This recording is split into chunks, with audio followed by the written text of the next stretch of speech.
Hello everyone, welcome back to Sarvasainik classes. आज हमारे Indian economy का जो है लास्ट लेक्चर होने वाला है। हमने पहले 3 लेक्चर में क्या क्या पढ़ा, आपको ये मैं ओवरव्यू दे दूं। हमने जो हमारा जो पहले 3 लेक्चर है उसमें हमने introduction introduction of Indian economy हमने पढ़ा। और इसके बाद हमने इसके अगला अगला जो था हमने ये पढ़ा इंडियन इकोनॉमी जो डिफरेंट पैरामीटर पे इसका कैसा स्ट्रक्चर था। हमने ये पढ़ा कि और जो है ब्रिटिश थे, इन्होंने हमारे एग्रीकल्चर सेक्टर, इंडस्ट्रियल सेक्टर इसे कैसे इन्होंने डिस्ट्रॉय किया, हमने ये भी देखा। और जो हमारा जो इससे पिछला वीडियो था पार्ट 3, हमने इसमें ये पढ़ा कि जो डेमोग्राफिक प्रोफाइल है ये हमने इसमें ये भी हमने पढ़ा। और इसमें हमने एक चीज जो है आपको नोट करने वाली बात है, इसमें एक चीज है जो है ऑफिशियल सेंसस। ये पहला जो ऑफिशियल सेंसस कब हुआ था, वहाँ जो है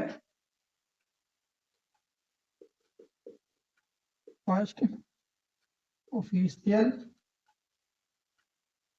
सेंसस जो है ये हमारा 1881 में हुआ था।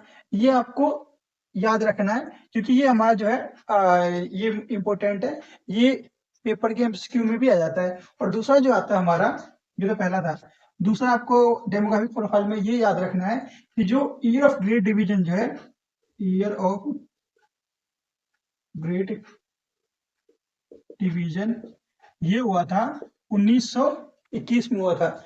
आपको ये ध्यान देना है क्योंकि जो 18 जो ये दो चीज है, इसमें क्या हुआ था कि जो हमारा जो फर्स्ट ऑफिशियल सेंसस हुआ था 1881 में हुआ था। इसके तहत ये ये तय किया गया कि जो हर एक 10 साल के बाद ऑफिशियल सेंसस होगा, जिसमें लोग जो हमारे इंडिया में जो है पॉपुलेशन कितना बढ़ा है ये काउंट करने के लिए ये ऑफिशियल सेंसस बनाया गया था। लेकिन जो ईयर ऑफ ग्रेट डिवीजन है इसे इसलिए इम्पोर्टेंट बोला जाता है क्योंकि जो इनका गैप है इतने, इसके बीच में जो है जितने भी साल आए, जितने भी हमने जनगणना किया, सेंसस किया, इसमें ये होता था जो जो पॉपुलेशन है कभी बढ़ता था कभी घटता था। इससे कोई फर्क नहीं पड़ता था, ज्यादा ध्यान नहीं देते क्योंकि कभी बढ़ता था कभी घटता था। लेकिन ये जो 1921 जो आया ना, इसके बाद हमारा जो पॉपुलेशन है इंडिया की रैपिड रेट से ये बढ़ने लग गया था। तो इसे इसलिए इसे यार ईयर ऑफ ग्रेट डिवीजन कहते हैं। और इसमें ये भी है कि जो हमारा जो मेडिकल फैसिलिटी था ये भी बढ़ गया था, इसकी वजह से भी होने लग गया था। और जो हमारे जो लोगों की जो है जनसंख्या जो बढ़ाने के लिए, घर में लोग कमाने के लिए, इसकी वजह से भी लोग जो है घर में जो पॉपुलेशन है ये बढ़ाना स्टार्ट कर दिया था। तो आज हमारा है, आज जो हम पढ़ेंगे ये पढ़ेंगे कि जो फॉरेन ट्रेड है, फॉरेन ट्रेड पढ़ेंगे। और positive effect of British rule, जो ऐसा नहीं था कि जो ब्रिटिश जो थे इन्होंने सारे खराबी काम करे गए, इनके काम के साथ साथ जो है कुछ अच्छा काम भी हुआ, जिससे कि हमारा जो इंडियन की इकोनॉमी है वो डेवलप भी हुआ था। ये भी पढ़ेंगे। चलो स्टार्ट करते हैं। फॉरेन ट्रेड का जो हमारा फर्स्ट पॉइंट आता है वो है net exporter and importer. India has become net exporter of raw material and net importer of finished good। इसका मतलब ये है कि जो इंडिया जो है ब्रिटेन के लिए एक ऐसा हब बन गया था, जो कि ब्रिटेन की इंडस्ट्रीज था वहां के लिए इंडिया जो है इंडिगो और कपास और ये जो शुगर है वहां पे इंडिया जो है रॉ मटेरियल वहां भेजा करता था, जिससे कि वहां से मशीन मेड जितने भी गुड है वो इंडिया में ला करके, जो ब्रिटिश थे, ब्रिटिश वो इंडिया में ला करके वो यहाँ ट्रेड करते थे। जो अगर आगे जो है हमारा our trading were used for the quite high but still most significant development of India। ये जो है यहाँ दिखा रहा है कि जो है हमारा सिग्निफिकेंट डेवलपमेंट है। दिख तो रहा था कि हम जो डेवलप कर रहे हैं, ठीक है, लेकिन ये था कि जो डेवलप था ये एक तरीके से ब्रिटिश के लिए था, क्योंकि यहाँ से जो है रॉ मटेरियल ब्रिटेन में जाता था। ब्रिटेन से जो फिनिश गुड था जो सस्ते में यहाँ इंडिया में, यहाँ से इंडिया से सस्ते में ले जा करके वहां से फिनिश गुड इंडिया में ला करके महंगे बेचता था, जिससे कि जो प्रॉफिट होता था, जो कि इंडिया के डेवलपमेंट में इन्वेस्ट ना कर करके ये ब्रिटेन की जो कंट्री है वहां पर ये जो है ब्रिटिश थे अपने कंट्री में इन्वेस्ट करते थे, वहां के जितने भी इंफ्रास्ट्रक्चर है उनको डेवलप करते थे। क्योंकि क्यों हो रहा था, क्योंकि जो है because of the price of raw material very low. जो है इंडिया का जो रॉ मटेरियल जो यहाँ से जो जाता था ब्रिटेन में, वहां पे जाने के लिए जो इंडिया की जो कॉस्ट थी, जो कपास हो गया, इंडिगो, इनका बहुत ज्यादा ही चीप रेट था। एक तरीके से वो जो ड्यूटी थी, ड्यूटी पे तो बिल्कुल भी नहीं लगता था, जिससे कि जो उनको वेरी लो में ये जो है रॉ मटेरियल वहां पे पहुंचाया जाता था। वहां से फिनिश गुड है मशीन मेड, जो इंडिया में ला करके इसको यहाँ बेचते थे। और जो हमारा जो नेक्स्ट पॉइंट है जो आता है, India has become a कॉर्नेलियन trading of nation global leader of Asian time.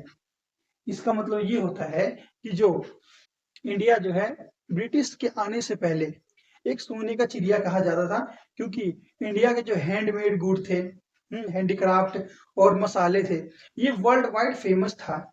और ये भी था कि जो इंडिया जो है ग्लोबल जो है उस जीडीपी में 20 to 30% जो है वहां पे कंट्रीब्यूट करता था। ये जो ट्रेडिंग होता था उस पर ट्रेड करते थे। 20 to 30% जीडीपी इनका जो इंडिया का जो है ग्लोबल में ये इन्वेस्ट होता था। हमारा दूसरा पॉइंट आता है फोन ट्रेड का। जो दूसरा पॉइंट है मोनोपोली कंट्रोल। इसमें क्या था, क्या था, due to their restriction trade policy for India, they have maintain a monopoly as 50% India trade was limited to Britain. इसका मतलब ये था कि जो जो ब्रिटिशर थे उन्होंने एक मोनोपोली कंट्रोल हमारे ऊपर कर रखा था, जिससे कि जो 50% से भी ज्यादा जो हमारा जो ट्रेड होता था वो सिर्फ ब्रिटेन से ही होता था। जहाँ से कि जो ट्रेड होता था, और जो 50% जो बाकी रह गया रिमेनिंग, वो चाइना, श्रीलंका और ईरान जैसे देशों से होता था। जैसे चाइना से जो है उनको जो ऊन था, ऊन बेचते थे, तो वहां से सिल्क, टी, ये सब वापस मिलता था ब्रिटिश को, जो कि अपने देश में ये इसको वापस ट्रेड करते थे, बेच देते थे। और जो इंडिया जो श्रीलंका है, श्रीलंका, वहां पे ये जो है जैसे कि जो फूड ग्रेन है, ये सब वहां पे ये जो ट्रेड करते थे। और इन्होंने इसके बाद जो है the the opening of Suez canal in 1869 में has reduce the cost of transportation from India to Britain. ये स्विच कैनल 1869 में ये आया था, जिसके तहत जो इंडिया से जो ब्रिटेन जो यहाँ से ट्रांसपोर्ट होता था सामान की, जो कि अफ्रीका से जैसे ये इंडिया है, एक तरीके से मान लो इंडिया है, ठीक है, इंडिया है और ब्रिटेन है, ब्रिटेन, ठीक है, ब्रिटेन। और जो कि अगर इसको जाना होता था तो फॉर एग्जांपल अफ्रीका है, अफ्रीका, तो इनको जो पहले जो था सुइज कैनाल से पहले इनको ऐसे करके घूम करके इनके पास, जो ब्रिटेन के पास, ये जो है ट्रांसपोर्ट होके जाता था। लेकिन सुइज कैनाल जो ये ओपनिंग हुआ था, जो आया था, इससे क्या हुआ, जो हमारे बीच में जो कुछ देश आते हैं इनके साथ हुआ था, जो डायरेक्ट ही ये ब्रिटेन के पास जल्दी पहुंच जाता था। इससे क्या है, जो ट्रांसपोर्टेशन जो कॉस्ट था ये कम आता था, क्योंकि जो समुद्र के जो होकर के जाता था, इससे ये जो है जो फ्यूल कॉस्ट, ये सारी चीज बहुत ज्यादा ही आता था। और स्विच कैनाल खोलने से ये बहुत ज्यादा सस्ता हो गया। इससे ये हुआ कि जो फॉरेन ट्रेड ब्रिटिश थे, ये इंडिया से जो रॉ मटेरियल ब्रिटेन में जल्दी भेजते थे, वहां से जो फिनिश गुड है, मशीन मेड गुड, इंडिया में ला करके उसको महंगे दाम पे बेचता था। हमारा नेक्स्ट पॉइंट जो तीसरा पॉइंट आता है सरप्लस ट्रेड। इसमें ये था कि जो but only to benefit Britain. ये समझाता हूँ कैसे। The surplus generated due to foreign trade was largely due to primary good which so economically backward nets of India. इसका मतलब ये है कि जो फॉरेन ट्रेड में जितना भी जो ट्रेड होके जो बेनिफिट मिलता था, जो कि किससे होता था, हमारा होता था प्राइमरी गुड, यानी कि जो एग्रीकल्चर से जो हमारा जो कपास था, रूस था, ऊन ऊन जो है, ऊन बोलेंगे, ऊन था, और जो शुगर था, ये सारी चीज जो इंडिया से जो मटेरियल ब्रिटेन भेजते थे, वहां से फिनिश गुड ला करके ये हमारे देश में जो बेचते थे महंगे रेट पे, उससे जो उनको जो फायदा होता था, जो कि जो सरप्लस जितने भी फायदे होते थे वो ब्रिटेन अपने भेजते थे वहां के इंफ्रास्ट्रक्चर को डेवलप करने के लिए। और जो बाकी जितने अगर रह गए जो ट्रेड करने का जो बेनिफिट बचता है, जो कि वो अपने जो जो यहाँ पे जो वो लगा रखे थे इन्होंने एडमिनिस्ट्रेटिव मतलब कि जो मतलब कि जो बोल दोगे जो ऑफिसर थे यहाँ पे इंडिया में जो थे उनके, वहां के लिए उनको ये एक्सपेंस करते थे, फंड डालते थे जो कि वो उनका रहन सहन ठीक रहे, और जो कि और उसके बाद भी जो बच गया इंडिया के जो सरप्लस बच गया ट्रेड करने के बाद, जो कि वो वॉर में एक्सपेंस करते थे, जो कि जो वेपन जो बनवाते थे, वेपन को बनवाने के लिए उसमें ये एक्सपेंस करते थे।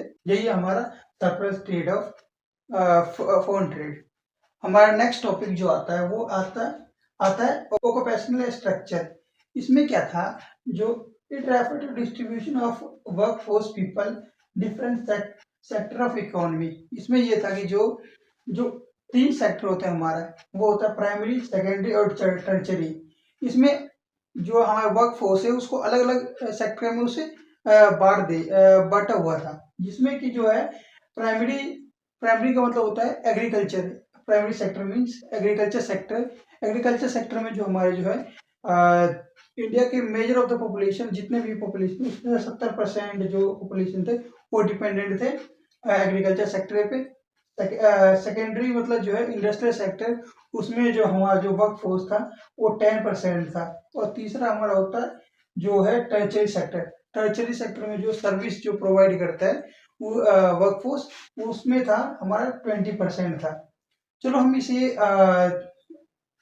अच्छी तरीके से समझते हैं, जो प्राइमरी सेक्टर क्या है, सेकेंडरी और टर्चरी सेक्टर को अच्छी तरीके से समझते हैं।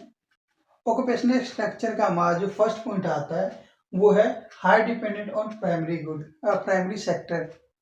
इसमें क्या था कि जो है on the event of independent nearly 70% on total workforce was engaged in agriculture sector, which is quietly more than development of country।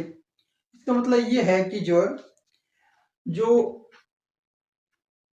जो on the event of independent मतलब कि जो आजादी से पहले जो है हमारा 70% जो है वर्क फोर्स जो है वो एग्रीकल्चर सेक्टर पे ही डिपेंडेंट थे, जो कि हमारे जो देश जो कंट्री जो डेवलप होता है उसके नज़रिए से ये ठीक नहीं होता।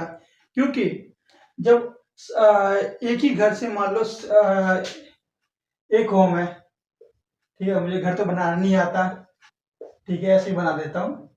एक घर में टोटल 7 लोग हैं, ठीक है, 7 लोग हैं। अगर ये 7 लोग जो है अगर डिफरेंट सेक्टर में अगर काम करेंगे तो इनके पास जो है जो जो अर्निंग सोर्स है, अर्निंग सोर्स जो है इनके पास ज्यादा आएगा। जैसे कि अगर कोई चला गया टर्चरी सेक्टर में चला जाए या फिर कोई सेकेंडरी सेक्टर में चला जाए, इससे क्या है कि जो है अगर एक ही चीज में अगर लोग उलझे रहेंगे तो ये हमारी जो कंट्री के लिए डेवलपमेंट के लिए सही नहीं होता। अगर लोग एक ही चीज में अगर लगे रहते हैं, जैसे एग्रीकल्चर में मान लो 7 लोग हैं, अगर 7 लोग अगर एग्रीकल्चर सेक्टर में ही लगे रहेंगे तो क्या वो उनके पास आने जो अर्निंग सोर्स है खाने के लिए जो है पैसे आएंगे? ज्यादा नहीं आएगा, क्योंकि जो एग्रीकल्चर सेक्टर होता है जो कि 6 महीने गेहूं फिर चावल ऐसे ऐसे होते हैं, जो बीच के जो टाइम होता है उसमें लोग जो है अनएम्प्लॉयड रहता है, जो कि जो है काम उम नहीं करते हैं, इनके पास पैसे नहीं आएंगे। तो पैसे नहीं आएंगे तो जो अगर पैसे नहीं आएंगे तो इन्वेस्ट नहीं मतलब कि जो गुड्स एंड सर्विस जो परचेस नहीं करेंगे तो क्या है कि जो हमारे इंडिया में जो पैसे इन्वेस्ट नहीं होगा तो पैसा आएगा नहीं, तो इन्वेस्ट होगा ही नहीं। तो यही था जो कि जो डेवलप्ड कंट्री के लिए ये ठीक नहीं होता। 70% ऑफ द पॉपुलेशन हमारे जो है इंगेज था एग्रीकल्चर सेक्टर से, ये जो कि हमारे प्राइमरी सेक्टर में ये ठीक नहीं होता। हमारा ऑक्यूपेशनल स्ट्रक्चर का सेकंड जो आता है पॉइंट आता है वो है सेकेंडरी इंडस्ट्रियल सेक्टर। इसका मतलब ये है कि जो जो only near 10% population in engaged in secondary sector, यानी कि जो है हमारे जो पॉपुलेशन के 10% ऐसे लोग हैं जो कि हमें इंडस्ट्रियल सेक्टर में ही वो दिखाई देते हैं, जो इंडस्ट्रियल सेक्टर में काम करता है, जो कि जो डेवलप जो कंट्री है उसके मुकाबले जो है देखे इंडिया वो बहुत ही ज्यादा बैकवर्ड या पिछड़ेपन है, जो कि वो इंडस्ट्रियल सेक्टर में काम ही नहीं कर रहा। और जो मेजर ऑफ पॉपुलेशन जो इंडिया के जो खेती बाड़ी में लगे और है, ना कि वो अपने इंडस्ट्रियल सेक्टर को ग्रो करे। यही हमें डेवलप्ड जो नेशन है, जो देश है, जैसे कि अमेरिका है, जो उस समय पे जो ग्रो कर रहे थे, उस समय पे ये जो अमेरिका है, ये सब ग्रो कर रहे थे। लेकिन जो हमारा इंडिया है, वो अभी तक इंडिपेंडेंट होने के बावजूद भी ये खेती बाड़ी में ही लगे पड़े। ये अपने आप को ही जो खाने वाने की है सामान, उसी चीज में ही लपटे पड़े, ना कि अपने देश को ग्रो करे। यही हमें जो डेवलप्ड कंट्री के नेशन के मुकाबले में जो इंडिया कंट्री थी, उस टाइम पे बैकवर्डनेस दिखाई दे रही थी। हमारा ऑक्यूपेशनल स्ट्रक्चर का जो थर्ड पॉइंट आता है, वो है अनबैलेंस ग्रोथ। अनबैलेंस ग्रोथ का मतलब ये समझते पहले। Growth is said to be balance when all the sector of economy are equally developed. जब किसी कंट्री का जो जो तीन सेक्टर होते हैं, प्राइमरी, सेकेंडरी और टर्चरी, जो ये तीनों जो सेक्टर अगर बराबर में अगर काम करे, तो जब वो जाके इक्वल यानी कि डेवलप्ड कंट्री कहा जाता है। But in case of India, due to rational variation, the developed is unequal. जो इंडिया का जो था, जैसे कि प्राइमरी था, यहाँ आपको मैं लिख के दिखाऊं, प्राइमरी सेक्टर में 70% जो है इंडिया की जो पॉपुलेशन था, वो एग्रीकल्चर सेक्टर पे काम करती थी। और सेकेंडरी सेक्टर यानी कि सेकेंडरी सेक्टर में सिर्फ 10% और टर्चरी में सेक्टर में वो जो था 20%। तो ये बताओ आप, ये 70% ऑफ द पॉपुलेशन इंडिया की वो खेती बाड़ी में ही काम कर रहे हैं, और जो 10% है वो इंडस्ट्रियल सेक्टर में काम कर रहे हैं, और 20% ऐसे लोग हैं जो टर्चरी यानी कि सर्विस सेक्टर में काम कर रहे हैं। तो आपको कहाँ से ये दिख रहा है कि ये इंडिया जो है इक्वली, ये जो है इक्वली सेक्टर में ये काम कर रहा है। तो जो कि ये इसी वजह से जो इंडिया की जो है जो बैलेंस थी, वो अनबैलेंस ग्रोथ थी। जो क्योंकि ये जो ग्रोथ था, ये इक्वली नहीं था। यही भी यहाँ पे लिखा हो रहा है हमारा। But in case of India, due to rational variation का मतलब जो यहाँ पे जो हमारा वेरिएशन, यही वेरिएशन को समझाया गया है हमारे इस पे। जो प्राइमरी सेक्टर में 70% लोग जो काम कर रहे हैं खेती बाड़ी में, सेकेंडरी जो हमारा जो है कंपनी में 10% लोग काम कर रहे हैं, सर्विस सेक्टर में 20% काम कर रहे हैं। तो काम कर रहे इक्वली। जो मेजर पॉपुलेशन जो एग्रीकल्चर में काम कर रहे हैं, यही जो दिखा रहे हैं डेवलप्ड इज अनइक्वल है। जो इंडिया की जो डेवलप हो रही है कंट्री, वो अनइक्वल है, वो इक्वल है ही नहीं। हमारा positive effect of British rule का जो हमारा जो फर्स्ट पॉइंट आता है, वो है हमारा कमर्शलाइजेशन ऑफ एग्रीकल्चर। इसमें क्या है, जो हम पढ़ते पहले बताता हूँ आपको। The commercialization of agriculture has increased the productivity and outlook of farmer. It has become a profitable factor. STADT, आपको मैं समझाऊं इसको सही से। तो इसमें ये लिखा हो रहा है कि जो ब्रिटिश जो थे, इसके आने से पहले हमारे जो किसान जो थे, वो सिर्फ खेती में जब वो खेती करते थे, तो सिर्फ वो इतना ही अपना अनाज यहाँ उगाते थे, जिससे कि उनका जो है घर चल सके। लेकिन क्या हुआ, जब ये हमारे जो ब्रिटिशर थे, ये ब्रिटिशर आने के बाद इन्होंने क्या किया, हमारे जो एग्रीकल्चर है इसे कमर्शियलाइजेशन कर दिया। जैसे कि इसमें क्या हुआ कि जो है, इससे जो हुआ, जो हमारे फार्मर थे, उन्होंने घर जो खुद के लिए जो बना रहे थे, मतलब उगा रहे थे गेहूं चावल, ये इसके साथ साथ उन्होंने क्या किया, जो इंडिगो है और कपास है, शुगर है, ये सब उगाना स्टार्ट किया, जिससे कि वो उसे मार्केट में सेल करके बेच के उससे पैसा कमा सके। उन्होंने इसे ब्रिटिश ने इसलिए इसे कमर्शलाइजेशन करवा दिया, जिससे कि इनका जो फार्मर जो इसे बाजार में बेच के उसका जो है आउटलुक ऑफ फार्मर जो है ये चेंज हो गया। कैसे ऐसे हुआ चेंज कि जो फार्मर थे, वो इंडिगो ये सब जो बेच के जो बेचते थे मार्केट में, इससे जो उन्हें प्रॉफिट होता था, इससे क्या हुआ कि जो उनका जो रहन सहन जो है ना वो चेंज हो गया। इसमें यही लिखा हुआ है। और यही जो है it has become profitable factor stability. इसका मतलब ये है कि जो है किसान जो है धीरे धीरे वो प्रॉफिट के मतलब जो बोले प्रॉफिट के कगार पे वो आगे बढ़ते चले गए। ये था हमारा कमर्शियलाइजेशन ऑफ एग्रीकल्चर। हमारा दूसरा पॉइंट आता है वो है ट्रांसपोर्टेशन। इसमें क्या हुआ, development of road and railway has open new opportunity, social growth and economic growth.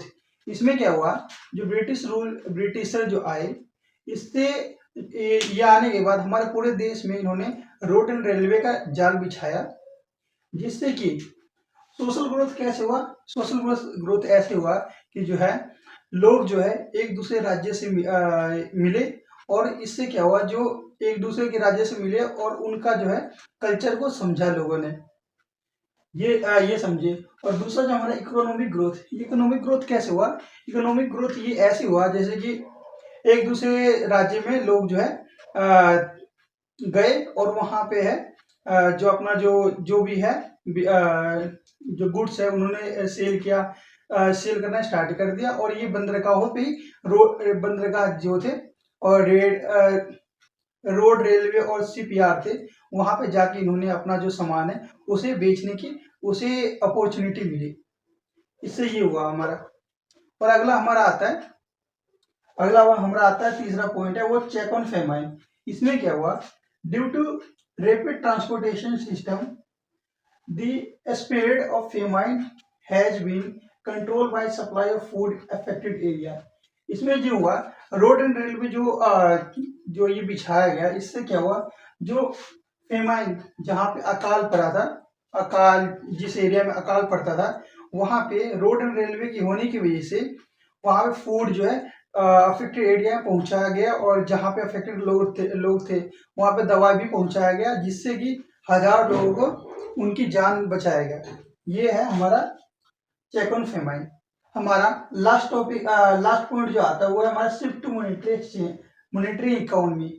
इसमें क्या है, they help to shift barter system to monetary system to exchange, it help to exchange prospectus of trade. इसका मतलब ये हुआ जो है, जो ब्रिटिश थे इनके आने से पहले हम बार्टर सिस्टम में ही अपना जो ट्रेड है ये करते थे। इसमें क्या था, जो है हमें कोई वस्तु चाहिए तो एक वस्तु के बदले में दूसरा वस्तु हम उसे दे देते जो उन्हें जरूरत है। इसमें ये भी दिक्कत होता था कि जो हमें बेचना है और जो उन्हें खरीदना है तो इनको ढूंढने में टाइम लगता था। और क्या हुआ, इसके बाद जो है ये ब्रिटिशर जो आए इन्होंने तो हमें इन्होंने ब्रिटिशर ने हमें सिखाया करेंसी में जो है कॉइन में करेंसी में ट्रेड करना सिखाया, जिससे ये क्या हुआ कि जो हमारा जो है ट्रेड जो है ये बढ़ा। कैसे बढ़ा, ऐसे बढ़ा जैसे कि पहले था बार्टर सिस्टम में एक वस्तु चाहिए तो दूसरे वस्तु को एक्सचेंज करने पे ही मिलता था। तो ये क्या हुआ, जो हमारा जो कॉइन वाला जो सिस्टम है इसमें हमने जो है कॉइन जैसे कोई हमें वस्तु कोई हमें जो है गुड्स है सेल करना है, हमने उसे बेचा, उसके बदले में मुझे है कॉइन मिलेगा। अब इस कॉइन के बदले में कॉइन जो मिला हमें, इस कॉइन के बदले में उसे मैं कॉइन को दे करके कोई भी सामान जो है वो मैं खरीद सकता हूँ। ये था हमारा शिफ्ट टू मॉनेटरी इकोनॉमी। इसी के साथ हमारा इंडियन इकोनॉमी का जो फर्स्ट चैप्टर है वो है इंडियन इकोनॉमी। ये हमारा जो चैप्टर कंप्लीट होता है। हमने इसमें क्या क्या पढ़ा आपको मैं पहले बता दूं। हमने ये पढ़ लिया, इसमें इंट्रोडक्शन हमने ये पढ़ लिया पहले और दूसरे लेक्चर में जो है हमारा उसमें पढ़ लिया। एग्रीकल्चर सेक्टर भी हमने पढ़ा कैसा था, इंडस्ट्रियल सेक्टर को इन्होंने कैसे जो ब्रिटिशर थे डिस्ट्रॉय कैसे किया, डेमोग्राफिक प्रोफाइल कैसा था, जो है जो फर्स्ट ऑफ सेंसस कब हुआ था, ये 1881 में हुआ था, और ईयर ऑफ ग्रेट डिवीजन जो है 1921 में हुआ। ईयर ऑफ ग्रेट डिवीजन से क्यों कहा गया हमने ये भी पढ़ लिया। हाँ, और इस आज की इस लेक्चर में हमने पढ़ा पॉजिटिव इफेक्ट। इससे जो है ब्रिटिश जो आए थे इससे हमारे जो इंडिया पे पॉजिटिव इफेक्ट क्या क्या हुआ हमने ये भी पढ़ा। आपको अगर इस चैप्टर के डिटेल अगर नोट्स चाहिए तो मैं इस वीडियो के लिंक में व्हाट्सएप लिंक डाल दूंगा, जिससे आप मेरे व्हाट्सएप पे जाओगे, वहां आपको इंडियन इकोनॉमी की जो फर्स्ट चैप्टर है इसका वो टोटल मेरे हैंड रिटन जो है नोट्स आपको मिल जाएगा। वहां से आप इसे डाउनलोड करके आप अपने कॉपी में लिख सकते हो। और इसके साथ जो हमारा जो है दूसरा जो हम चैप्टर स्टार्ट करने जा रहे हैं वो है हमारा 5 ईयर प्लान, ये स्टार्ट करेंगे। तो अगर आपको ये वीडियो पसंद आया तो लाइक और शेयर सब्सक्राइब करना मत भूलना।